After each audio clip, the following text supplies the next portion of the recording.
É bom estar aqui entre vocês novamente. A gente passou, acho que um domingo, né? A Márcia passou 2 domingos fora. Eu passei um domingo fora. É estranho quando a gente não está aqui no domingo. Parece que o domingo é diferente. E realmente ele é diferente, né? Mas é bom estar aqui novamente com os irmãos, tendo esse momento de termos nosso culto ao nosso Deus. Queria cumprimentar todos que estão aqui conosco então hoje.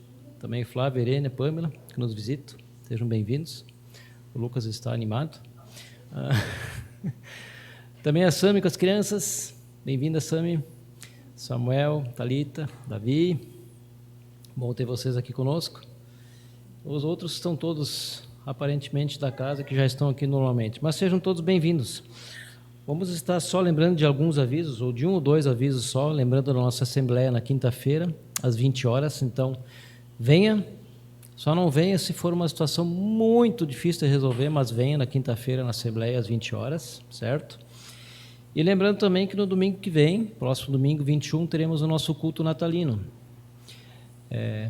Que possam estar chegando aí também, trazendo seus convidados, seus amigos, parentes, possamos ter um tempo bom aí, na presença do nosso Deus, também lembrando do Natal, né? Vamos estar cantando algumas músicas de Natal hoje, que eu sempre recebo a reclamação de que chega no semanas próximas do Natal, a gente não canta músicas de Natal, praticamente só na noite de Natal. Então, precisamos ter o hábito de cantar mais vezes, né? Mas a gente vai fazer isso. Eu vou estar chamando, então, hoje eu não chamo o dirigente de sua equipe, porque eu sou o próprio, então a minha equipe pode chegar à frente para termos o nosso tempo de cânticos, louvor a Deus. Lembrando só os amados que estão aqui, que fazem parte daquele grupo dos investidores bereanos, vamos tentar ter uns minutos depois ali na salinha, para trocarmos alguma ideia sobre uma necessidade que temos aqui na nossa igreja, certo? Vamos ter uma palavra de oração, antes de passarmos para o nosso tempo de cânticos, então, vamos orar ao nosso Deus.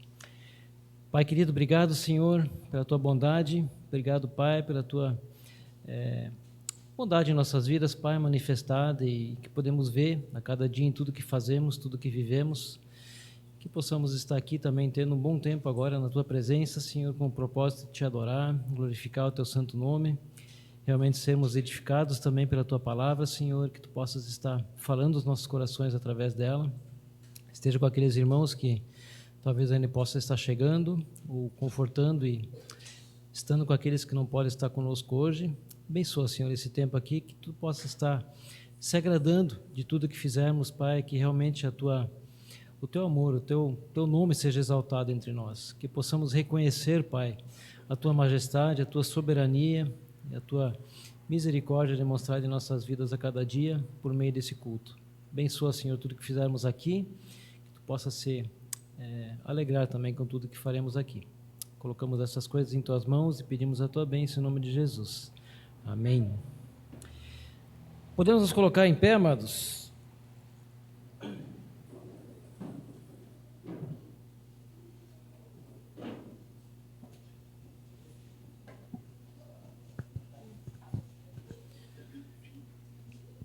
Como o primeiro cântico hoje à noite, nós vamos cantar um cântico que chama Adorarei, que realmente possamos estar aqui com o propósito de adorar ao nosso Deus, né? Às vezes a gente se pergunta um ao outro, às vezes, por que você vem na igreja? O que te motiva a estar se reunindo na igreja junto com os irmãos? Que possamos realmente estar aqui com os corações dispostos a adorar e engrandecer o nome do nosso Deus. Esse deve ser o nosso objetivo principal, né? Estarmos na presença dEle, cultuarmos a Ele e também ser edificados pela Sua palavra. Então vamos adorá-lo com esse primeiro cântico. Quando eu olho a Tua santidade, quando eu vejo a Tua formosura, nós realmente podemos estar adorando a esse Deus.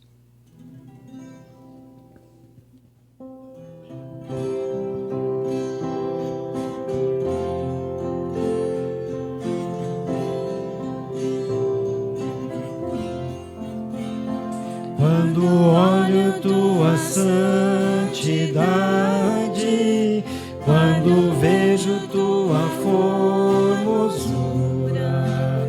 quando tudo se apaga devido ao Teu esplendor,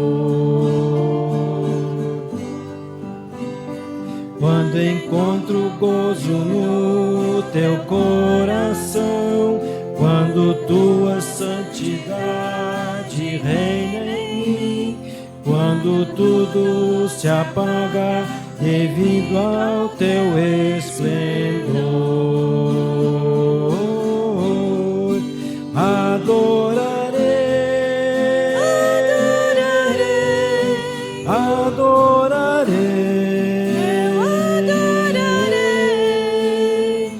eu vivo, ó Senhor, só pra te adorar.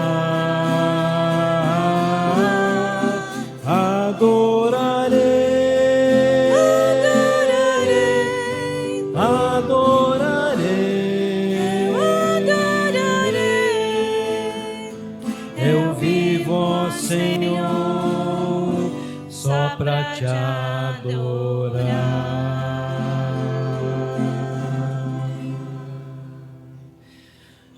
Quando nós cantamos esse cântico, e na parte final, quando ele diz, eu vivo, ó Senhor, só para te adorar, nós estamos só cantando isso, ou a gente realmente vive dessa forma?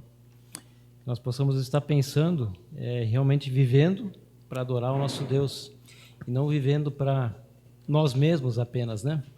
Então, às vezes, a gente canta os cânticos e que realmente possamos expressar, isso possa ser um reflexo do que a gente vive nas nossas vidas, né? Eu separei aqui alguns cânticos, então, alguns hinos de Natal, como comentei no início. Vamos estar cantando alguns hinos de Natal, nos preparando também para essa data em que nós celebramos a vinda do nosso Salvador a esse mundo, né? Por meio da vinda dele, então, tudo pode estar acontecendo. E hoje podemos estar tranquilos em fazer parte da família do nosso Deus. Então, ó vem Emmanuel, liberta o povo de Israel e os seus filhos.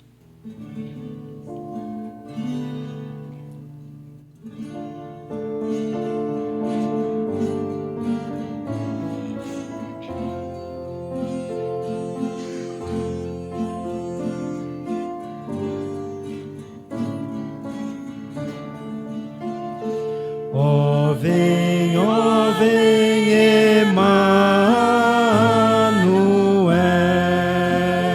liberta o povo de Israel,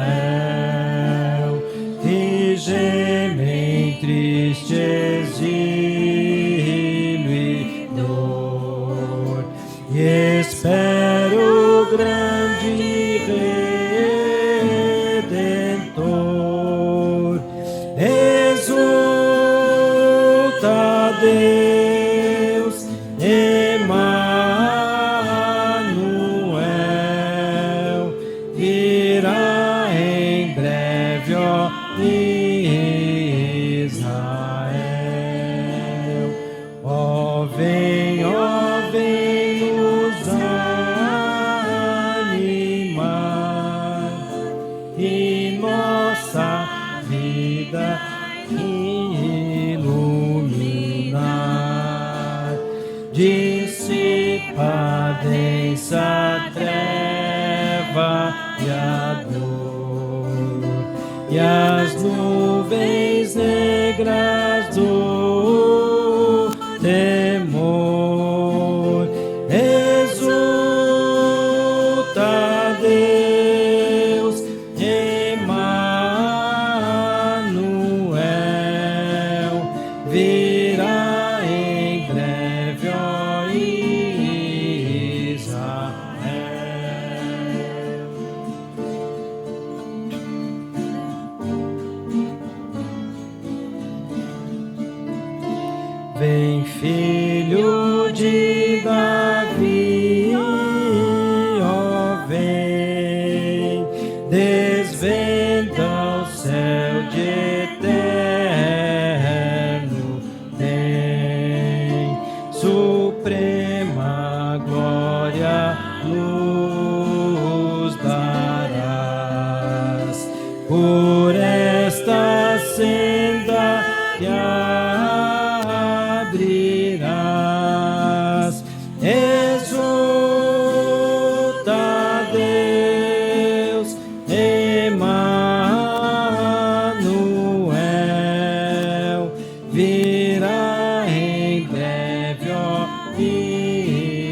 não sei vocês, mas pelo menos eu conheço esse hino com uma outra letra, que acho que era a letra do cantor cristão, né? Esse aqui está num outro inário que chama Voz e Melodia. É uma letra bonita também, mas atrapalha um pouco na hora de cantar, né? Que a gente fica com a outra na cabeça. Mas vamos lá. Próximo hino, também natalino. Eis dos Anjos, a Harmonia. Esse eu acho que é uma letra tradicional. Cantam glória ao novo rei.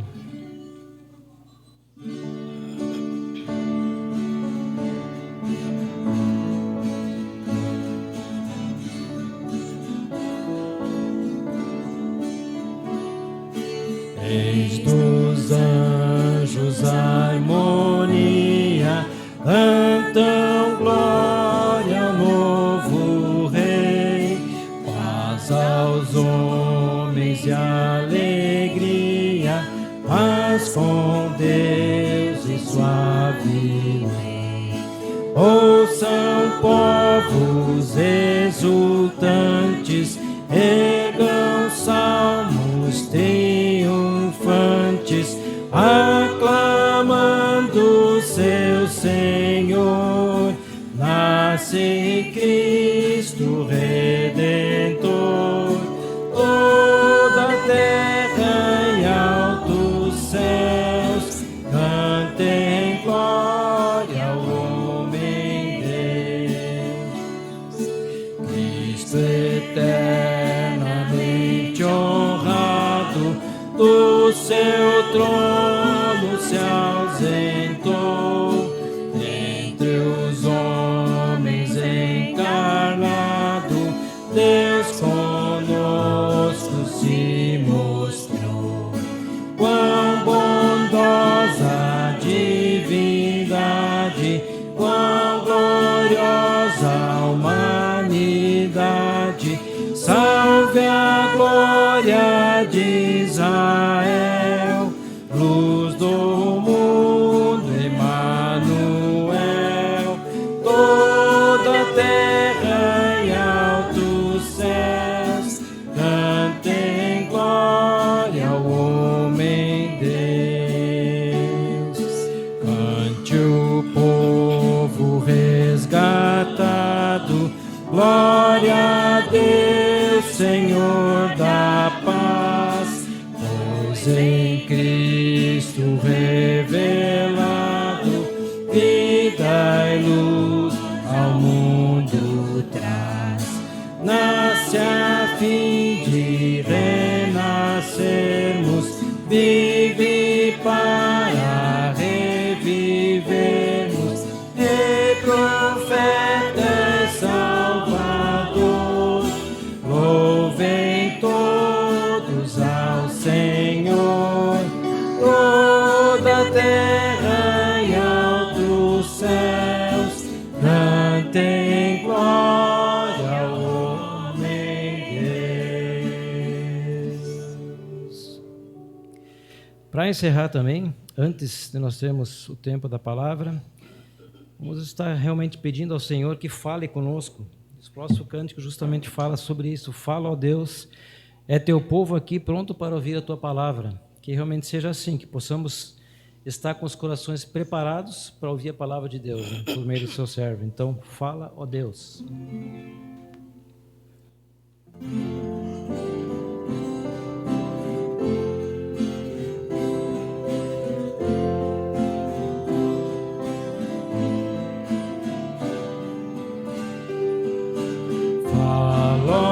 Deus, é teu povo aqui, pronto para ouvir tua palavra, ó Pai. Plante em nós tua revelação, faz-nos expressão de tua imagem. Que o Senhor Jesus brilhe em nosso ser, pelo teu amor, pelo teu poder. Fala, ó Deus, vem em nós agir, teu querer cumprir pra tua glória. Faz-nos, Pai, te obedecer, reverente ser, dá-nos contrição, vem provar cada coração pela exposição da verdade. Dá-nos fé pra crer, olhos para ver teu eterno amor, teu glorioso ser. Vem falar em poder real, superando o mal da descrença. Fala, ó Pai, traz renovação, plena compreensão dos teus planos. Tua lei nunca mudará, firme coará para sempre. Por tua graça, ó Deus, faz-nos comparar pela fé em ti, ao teu lado andar. Fala, ó Deus, vem nos faz crescer, vem a terra encher com tua glória.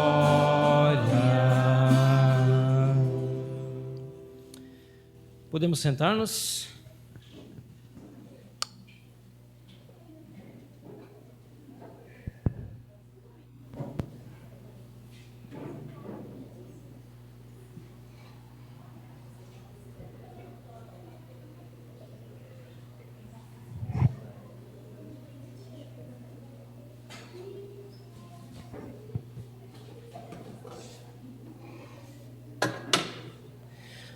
Vou chamar então o nosso pregador da noite, o Guilherme, pode chegar à frente. Também as crianças com seus professores. Vamos estar orando também pelo tempo delas, pelo tempo da nossa pregação da palavra.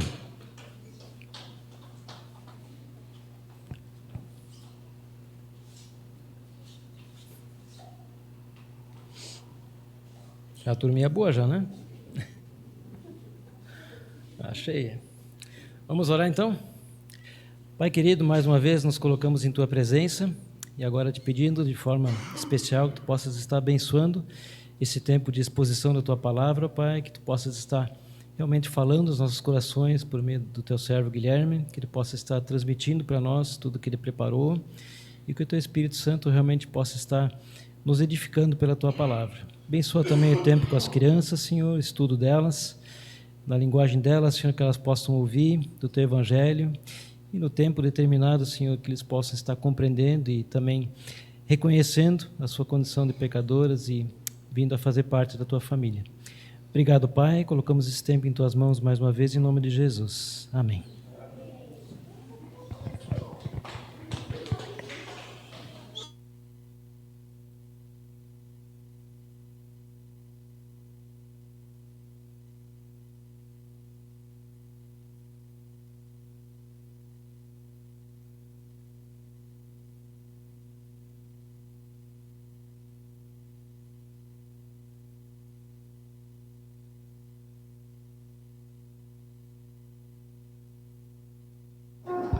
Alô, testando.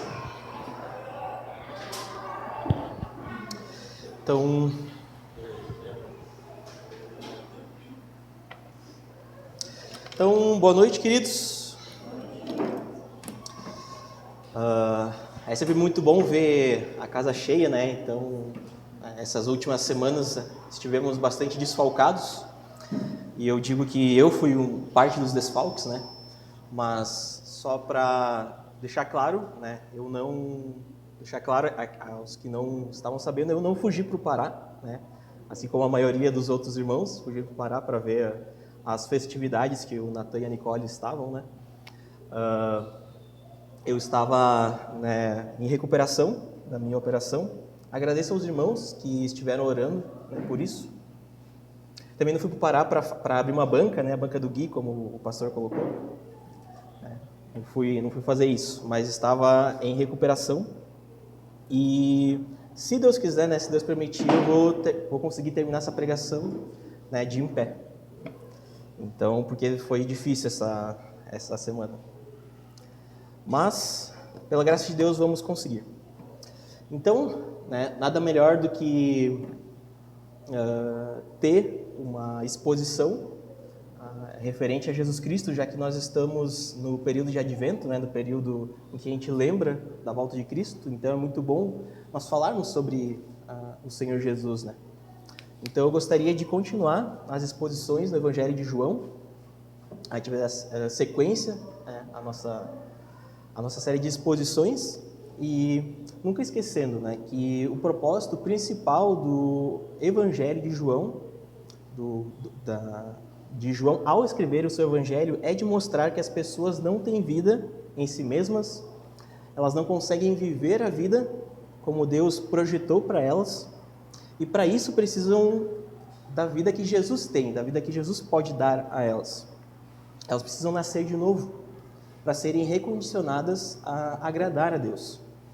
E é interessante quando observamos algumas características do que João escreveu no seu evangelho. Ele foi o último escritor do Novo Testamento, ele foi o último a escrever algo que foi colocado na Bíblia, e selecionou várias ocasiões em que não foram relatadas pelos outros evangelhos. Um detalhe peculiar são os milagres, também chamados de sinais no evangelho de João, sinais que Jesus realizou, e João relata apenas 8 sinais. Apesar de Jesus ter, sim, feito muitos outros sinais.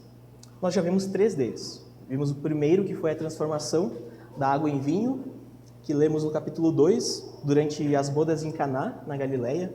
E nessa ocasião ele mostrou a sua glória aos seus discípulos. O segundo milagre foi a cura do oficial, foi a cura do filho do oficial de Herodes, que ele fez ao voltar da Galileia. Ele estava na Judeia e voltou para a Galileia.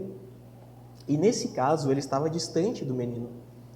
Mas mesmo assim, ele realizou a cura, mostrando que não há limites para o alcance do poder divino. Nesse texto, ainda nos mostrou que a fé cresce em etapas. O oficial, ele confiou nas palavras de Jesus, quando disse que o menino estaria bem, e partiu de volta para casa. No caminho, um de seus servos veio ao encontro do oficial e disse que seu filho estava totalmente recuperado. Quando ele se dá conta de que foi Jesus quem realizou esse milagre, ele creu, ele e toda a sua família. Sua fé cresceu a ponto de também afetar as pessoas ao redor dele, a sua família. Na minha última pregação, lemos no capítulo 5, a ocasião em que Jesus vai a Jerusalém para uma das festas dos judeus. Indo ao tanque de Betesda, próximo ao portão das ovelhas, ele encontra um paralítico e, sabendo de sua situação, que estava há 38 anos naquela condição, pergunta se ele gostaria de ser curado. Após a resposta do homem, Jesus dá uma ordem impossível para ele, de levantar, pegar a sua máquina e andar. Mas junto com essa ordem, veio o poder que o capacitou a cumprir a ordem. O homem foi curado de uma doença que o incapacitou, muito provavelmente por causa do seu pecado, e Jesus dá um alerta ao homem para abandonar o seu pecado. Ou algo pior, que a paralisia poderia acontecer com ele. Logo em seguida, tem o relato do conflito de Jesus com os judeus, que o acusaram de violar o sábado. Jesus então se identifica como filho de Deus e, sendo assim, se igualando a Deus, dizendo que tem a mesma natureza de Deus. E isso tudo desencadeou uma perseguição fervorosa das autoridades dos judeus contra Jesus. Mas por mais que a tensão estivesse aumentando, tudo isso era mais uma etapa dentro dos planos divinos. Como Jesus disse, Deus está sempre trabalhando e pode nos assistir em qualquer momento. E hoje eu gostaria de falar mais sobre essa assistência divina. Olhando para os próximos 2 sinais que Jesus faz e que João relata. Nós vamos pular o restante do capítulo 5 de João e vamos ir para o capítulo 6, o próximo capítulo. Então nós vamos ler primeiro o 4º sinal, que é João capítulo 6, dos versículos 1 ao 15. Vocês podem acompanhar comigo nas suas Bíblias ou aqui na projeção. Eu estarei utilizando a versão NVT.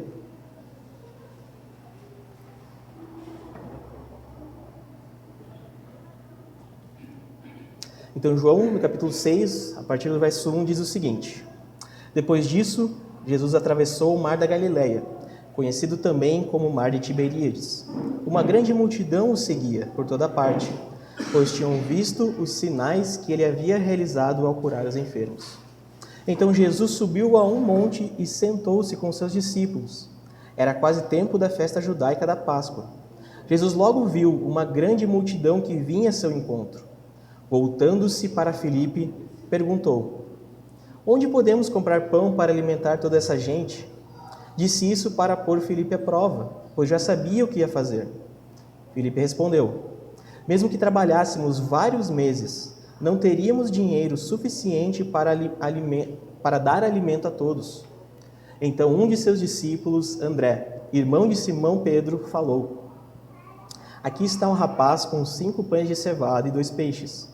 Mas que adianta isso para tanta gente? Jesus respondeu: Digam ao povo que se sente. Todos se sentaram na grama que cobria o monte. Só os homens eram cerca de 5.000. Então Jesus tomou os pães, agradeceu a Deus e os repartiu entre o povo. Em seguida, fez o mesmo com os peixes, e todos comeram à vontade.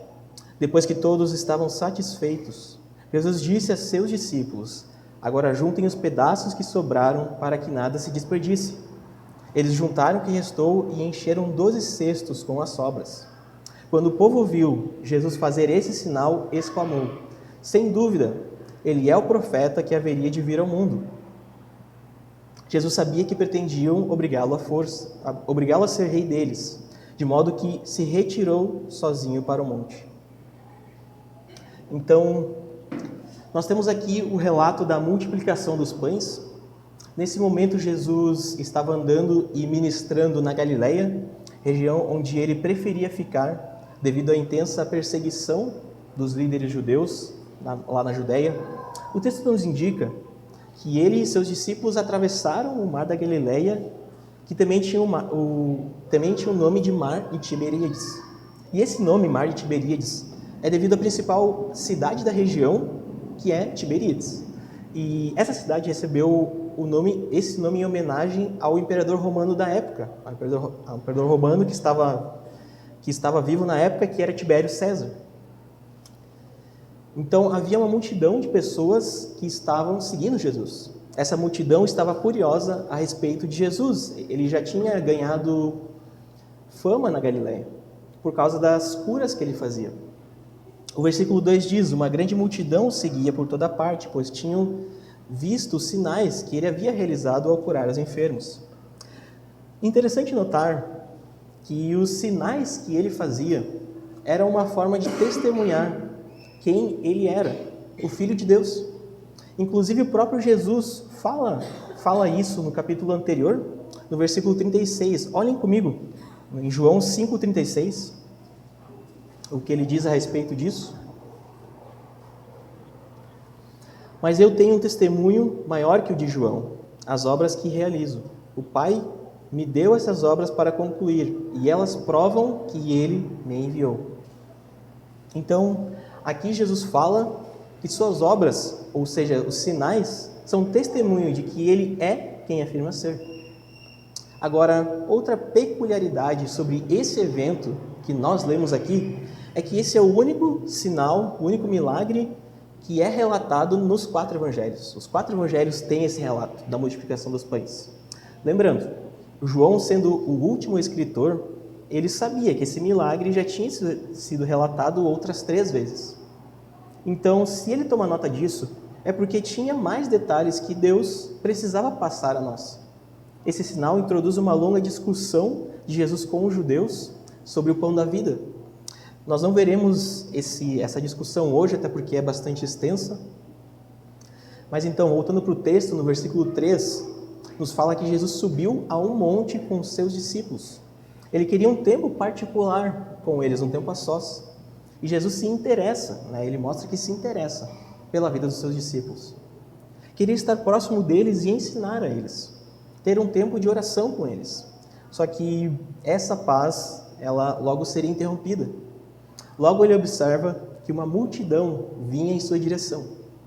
Só que ao invés de fugir deles, de sair, tentar sair, fugir da multidão, o versículo 5 mostra que Jesus se preocupou com as necessidades da multidão. Os outros evangelhos acrescentam que Jesus começou a ensinar a multidão e a curar os enfermos. Jesus demonstra outra característica de Deus aqui, que é a sua compaixão. Deus tem compaixão das pessoas. Então ele pergunta a Filipe onde poderiam comprar pão para alimentar toda essa gente. E fica claro no texto que essa era uma prova para Filipe. Agora, percebam algo interessante aqui. No meio de todo esse cenário, bastante tumultuado, Jesus não deixou de pensar em seus discípulos. Não foi possível ter um tempo a sós com eles, né?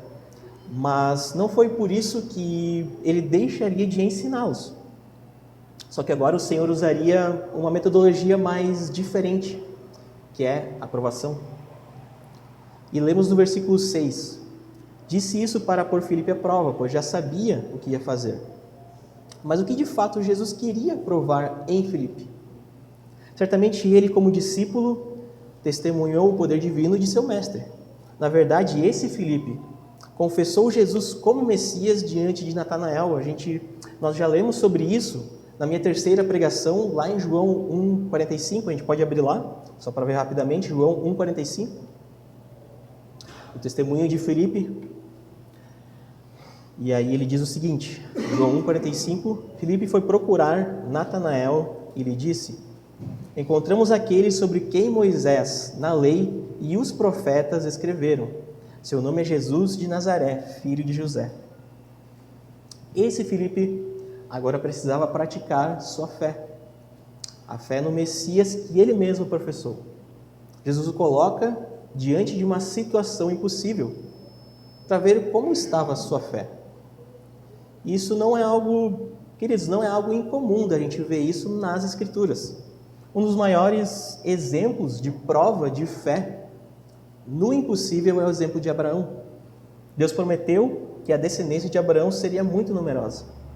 Só que em dado momento, Deus pediu que o único filho dele, Isaque, fosse sacrificado. Mas pensando de forma racional, se a gente pensasse, racionalizasse, esse pedido de Deus, esse pedido era algo inaceitável, pois impediria a promessa de se cumprir. Mesmo assim, Abraão, ele aceitou o pedido de Deus, estava disposto a cumpri-lo, o que é muito estranho, Como é que o único filho dele, ele só tinha um filho, como é que se o filho morresse não ia ter promessa? Que sentido fazia isso? Mas Abraão confiou. E no final da história, para quem não sabe, Deus impede Abraão que sacrificasse o seu filho e no lugar dá um carneiro. O escritor de Hebreus fala que Abraão creu que Deus poderia ressuscitar o seu filho.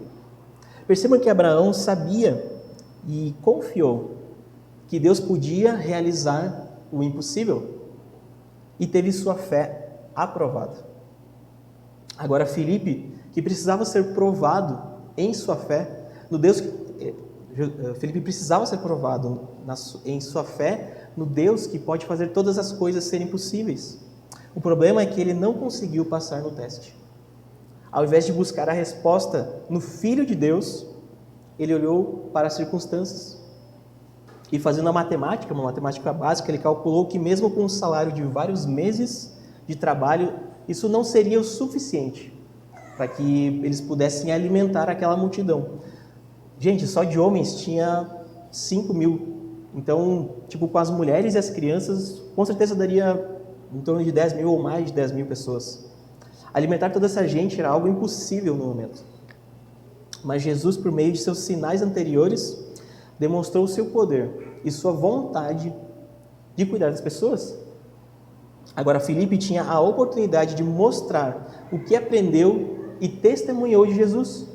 Mas sua resposta não fez jus àquilo que ele conhecia a respeito de seu mestre. Só olhou as circunstâncias e usou de sua própria razão. Além disso, nem conseguiu dar uma solução razoável. Ele não conseguiu dar uma solução.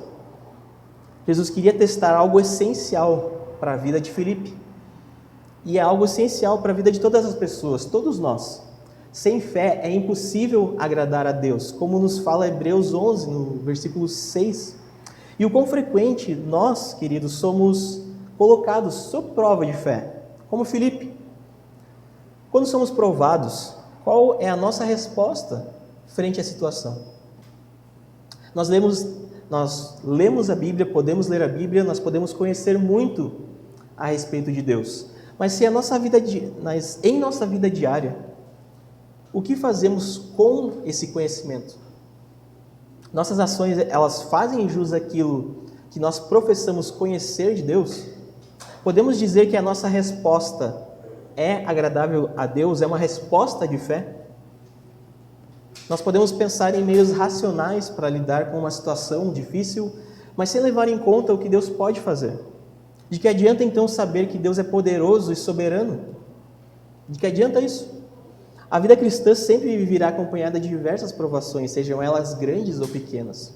Se é uma provação, nós temos a chance de colocarmos a nossa fé no Deus que cuida das circunstâncias. E até interessante, tem um exemplo pequeno que eu posso dar, quando eu estava lá no hospital. É bem pequeno, mas eu acho que ilustra um pouco essa ideia. Na quarta-feira retrasada, eu fui fazer o meu procedimento, estava lá no hospital, e aí eu tinha recebido a indicação de que eu tinha que estar em jejum total, né? E era total mesmo. E isso incluía até mesmo não tomar água, eu tinha que estar em jejum desde as 7 horas da manhã. Só que daí chegando lá no consultório para fazer toda a papelada, era umas 11h20 por aí, eu tomei um copo d'água. E até a moça secretária que estava lá fazendo os papéis, ela olhou e disse: meu chapéu. Daí... Não, ela não disse isso, tá? Foi eu que tô... É que é uma expressão minha, desculpa, tá, gente? Mas ela se espantou assim, daí ela disse que provavelmente ia ter auxiliares de enfermagem lá no hospital e eles iam fazer uma entrevista, né, fazer aquelas perguntas normais de qual a idade, qual é o nome da mãe, toma algum remédio, faz alguma coisa e tal. E eles iam perguntar se eu tinha feito jejum. E ela disse para não falar isso, né? No caso, ela queria que eu mentisse. E aí eu pude estar lá esperando ser chamado para a entrevista e eu tive que ficar orando, né, para pensar o que eu faria, né? Será que eu desobedeceria a Deus para conseguir ter garantia, né? Ou será que eu ia poder falar a verdade, né, e obedecer ao Senhor? Eu tive que ter uma resposta de fé, né? E de fato, Deus, Ele me deu a oportunidade de eu falar a verdade e ainda assim conseguir fazer o procedimento, né? Graças a Deus. E isso é um exemplo pequeno, né, frente a muitos outros exemplos, mas isso ilustra um pouco sobre essa questão. E até sobre a questão de provações, tem um texto bastante interessante, a gente pode abrir lá, Tiago, capítulo 1, os versículos 2 a 4. A gente pode ler o que Tiago fala sobre isso.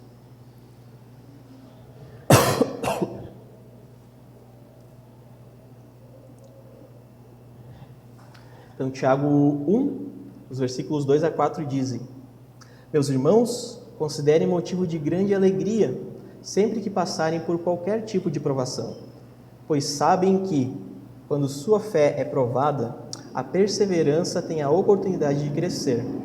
E é necessário que ela cresça, pois quando estiver plenamente desenvolvida, vocês serão maduros e completos, sem que nada lhes falte. Então, a fé, ela precisa ser exercida para ser aprovada, para termos a oportunidade de crescer e amadurecer.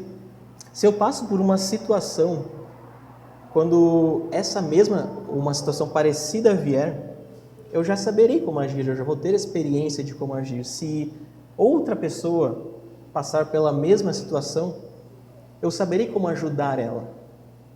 Uma fé madura é difícil de se abalar. E Deus quer de nós fé madura, assim como Jesus queria ver fé madura em Filipe. Bom, mas continuando o texto, versículos 8 e 9, vemos que André vem até Jesus trazendo um rapaz. ele tinha 5 pães e 2 peixes.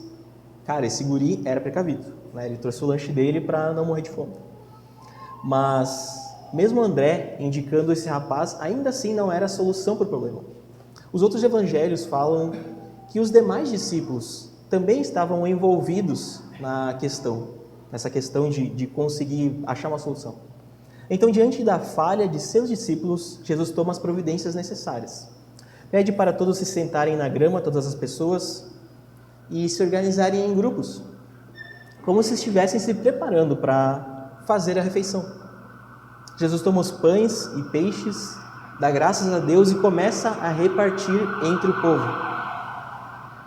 Só que o estranho era que quanto mais era repartido, mais aparecia pão e peixe. Agora eu fico tentando imaginar, eu fico curioso assim, como é que essa multiplicação acontecia? Tipo, será que Jesus rasgava um pedaço e o pedaço rasgado brotava assim do nada? Não sei como é que era, fico curioso para pensar sobre isso. Mas é uma curiosidade, né? E João não nos dá esse detalhe de como acontecia isso. Só nos informa que o alimento foi repartido entre todos. Todos comeram e à vontade. Então Jesus pede, no versículo 12, que os pedaços que sobraram fossem juntados para que nada fosse desperdiçado, para que não houvesse desperdício. E no fim, sobrou 12 cestos cheios de comida. Notem aqui como o Senhor providenciou o que as pessoas precisavam naquele momento. Jesus graciosamente cuidou do povo, provendo até mais do que o necessário. E esse é o mesmo Deus que pode prover tudo o que é necessário para a sua vida por meio da sua graça. Esse texto serve como um convite para dependermos pela fé da graça de Deus em nossas vidas. Ele conhece nossas necessidades e está pronto para agir. Como eu disse antes, nós vemos a assistência divina em ação. Mas ainda tem uma outra lição que nós podemos perceber nesse texto. João fala que os pães repartidos eram de cevada, um pão duro e granulado. Não era popular na mesa dos ricos, naquela época, por ser considerado muito grosseiro. Ele era tido como comida dos pobres. Mesmo assim, Jesus deu graças a Deus por essa provisão e ainda pediu para recolherem as sobras. Isso nos ensina que a provisão de Deus não deve ser desperdiçada.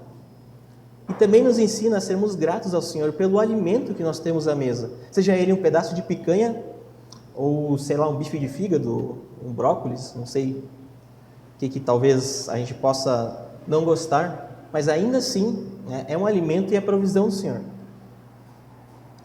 Se você não tem o hábito de orar antes das refeições, eu até recomendo que você faça isso. Mas cuidado, queridos, não façam isso como um ritual. Façam quando vocês quiserem agradecer ao Senhor. Então João, ele continua o relato, na passagem no versículo 14, dizendo que a multidão alimentada se deu conta de algo.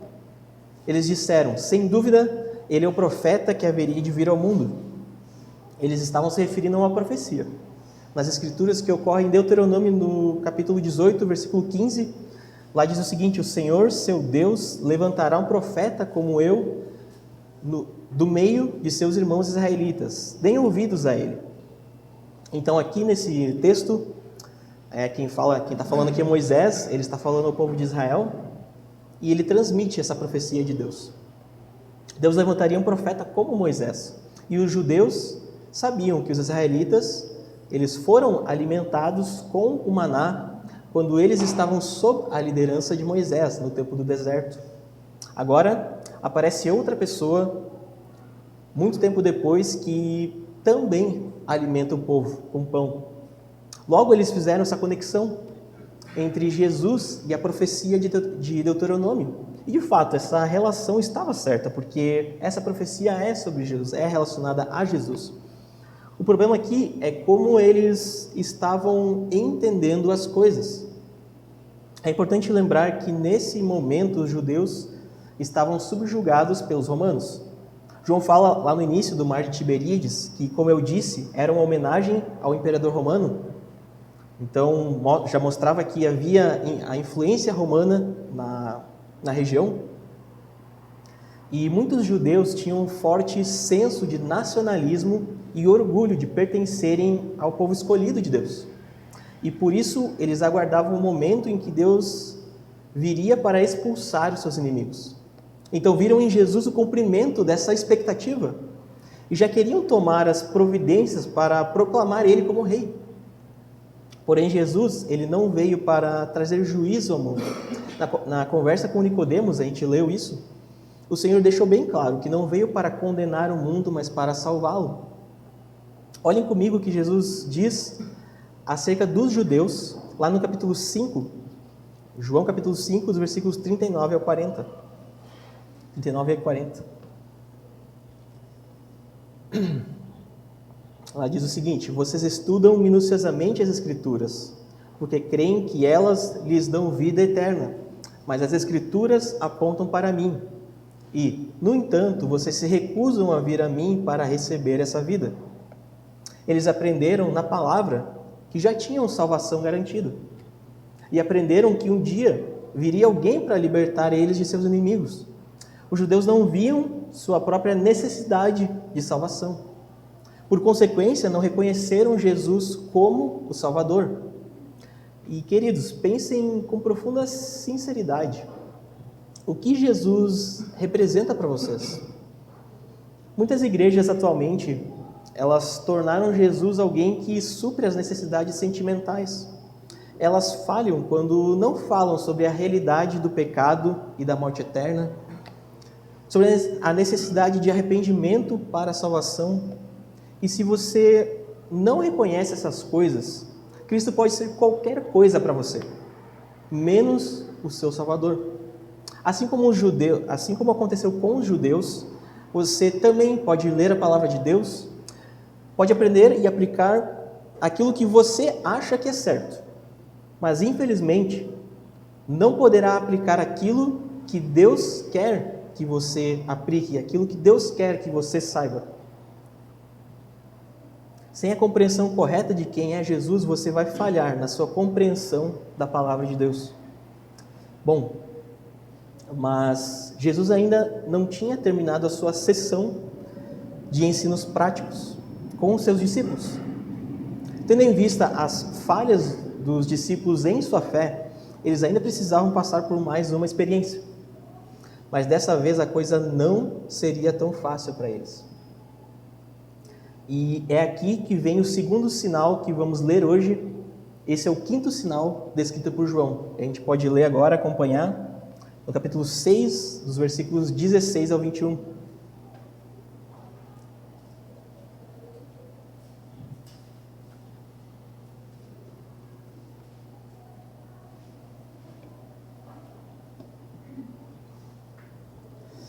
Então, a partir do versículo 16, diz o seguinte: ao entardecer, os discípulos de Jesus desceram à praia. Entraram no barco e atravessaram o mar em direção a Cafarnaum. Quando escureceu, porém, Jesus ainda não tinha vindo se encontrar com eles. Logo, um vento forte veio sobre eles e o mar ficou muito agitado. Depois de remarem 5 ou 6 quilômetros, de repente viram Jesus caminhando sobre o mar, em direção ao barco. Ficaram aterrorizados, mas ele lhes disse: sou eu, não tenham medo. Eles o receberam no barco e, logo em seguida, chegaram a seu destino. E esse evento é descrito também nos evangelhos de Mateus e Marcos, só Lucas que não faz o relato dessa passagem, mas esse sinal está, de certa forma, relacionado com o anterior. Como vemos no texto, já estava anoitecendo e os discípulos desceram do monte e entraram num barco. Seu destino era Cafarnaum. Logo, eles tinham que atravessar o mar. Para quem não sabe, o Mar da Galileia, na verdade, é mais parecido com uma lagoa. É tipo a Lagoa dos Barros, para quem que fica próximo ao Osório, para quem vai para a praia, né? Pela Freeway, se você segue pela Freeway, chegando próximo ao Osório, olha para a direita e vê a Lagoa dos Barros. É mais ou menos assim que é o Mar da Galileia. Então, os discípulos eles se encontravam no Mar da Galileia e navegando no meio da noite. E nesse tempo, aconteceu a coisa mais terrível que poderia acontecer a um navegador, que é uma ventania. E ventos fortes sempre agitam a água, agitam muito a água.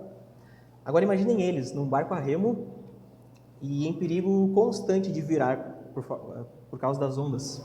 O Evangelho de Marcos diz que eles estavam lutando contra as ondas e contra o vento. Eles estavam, de fato, tendo muita dificuldade. E lembrando que, dentre os discípulos, haviam 4 deles que eram navegadores experientes. Pedro, André, Tiago e João, que foram pescadores, e eles conheciam o mar da Galileia. Ainda assim, estavam passando muito trabalho. Depois de muita dificuldade, eles avistam alguém caminhando sobre as águas. O texto diz que eles ficaram aterrorizados com o que viram. Tanto Mateus quanto Marcos acrescentam de que eles acharam ter visto um fantasma. O que não é algo muito estranho de se pensar.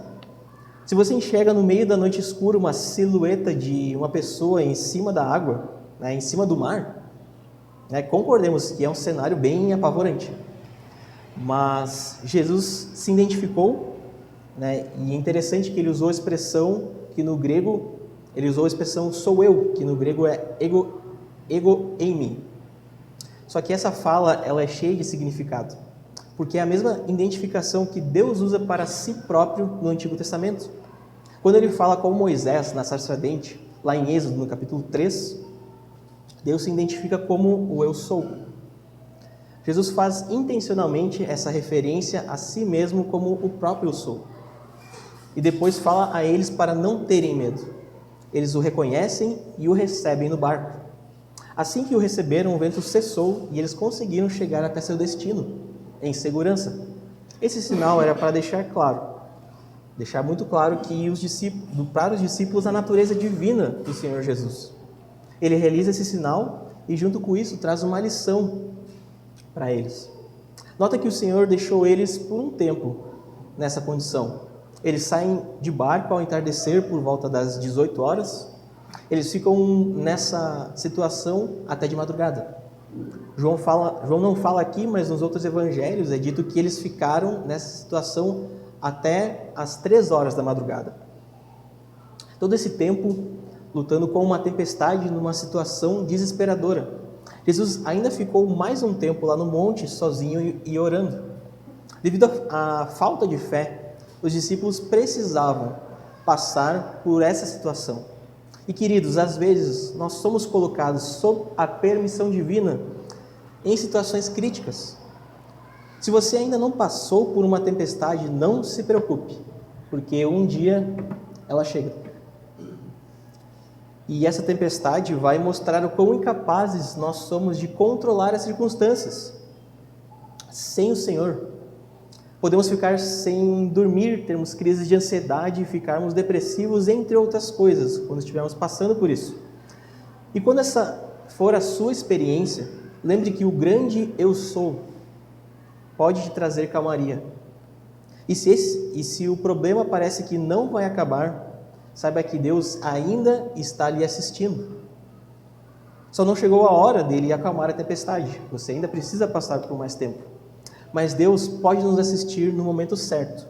Deus pode nos suprir as necessidades físicas e espirituais no momento certo. E Deus quer de nós uma resposta de fé à luz do que nós conhecemos sobre a sua palavra. Então, é isso que eu queria trazer para nós, que possamos, de fato, com esse exemplo, com essa palavra, termos em nossos corações essa questão, Será que nós conhecemos a Jesus? Será que a nossa fé ainda é forte o suficiente? Que possamos nos colocar em oração agora, sim, queridos, para avaliar nossos corações. Oremos. Pai amado, muito obrigado, Senhor, por essa palavra, Senhor, que nós tivemos hoje, Senhor, que nós meditamos hoje. Muito obrigado, Pai, porque nós sabemos que Tu és um Deus que nos assiste, Tu és um Deus que está presente, Senhor, um Deus que tem compaixão, um Deus que cuida dos Seus filhos. e um Deus que quer, Senhor, fé da gente. Tu és um Deus que se agrada de nós, da nossa fé, Senhor, e quer que nós tenhamos fé em Ti, Senhor. Que possamos cada vez mais nos aproximarmos de Ti, cada vez mais nos achegarmos a Ti em confiança, Pai. E quando chegar o momento da tormenta, Senhor, que possamos lembrar que Tu és o Deus, que Tu és o grande eu sou, e na Tua presença, Senhor, nós possamos passar pela tempestade com calma, Senhor. E que nós sabemos que Tu podes tudo, Senhor. Tu podes tudo e Tu pode cuidar de todas as circunstâncias, Senhor, de todas as situações. Que nós sejamos gratos pelas provações, que nós sejamos gratos por tudo que Tu nos dá, Senhor. E que Tu sejas honrado em nossas vidas, em nome do Senhor Jesus Cristo. Amém.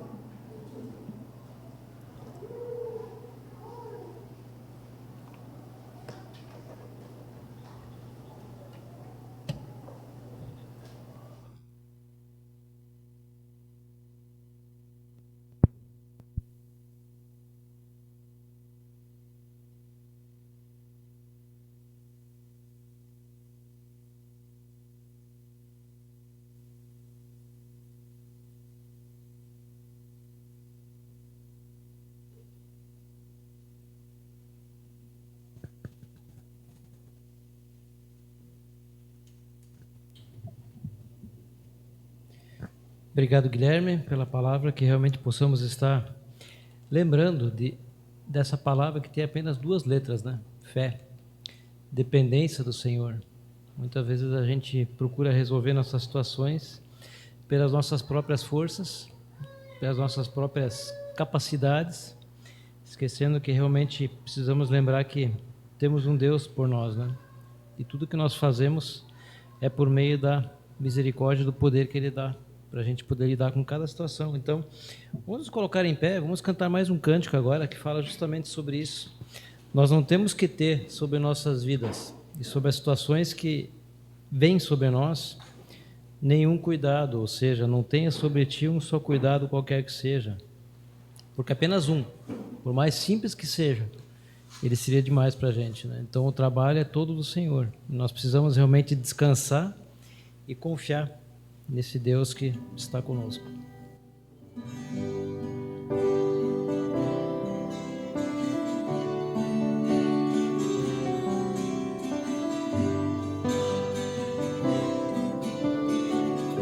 Não tenha sobre ti um só cuidado, qualquer que seja, pois somente um seria muito para ti.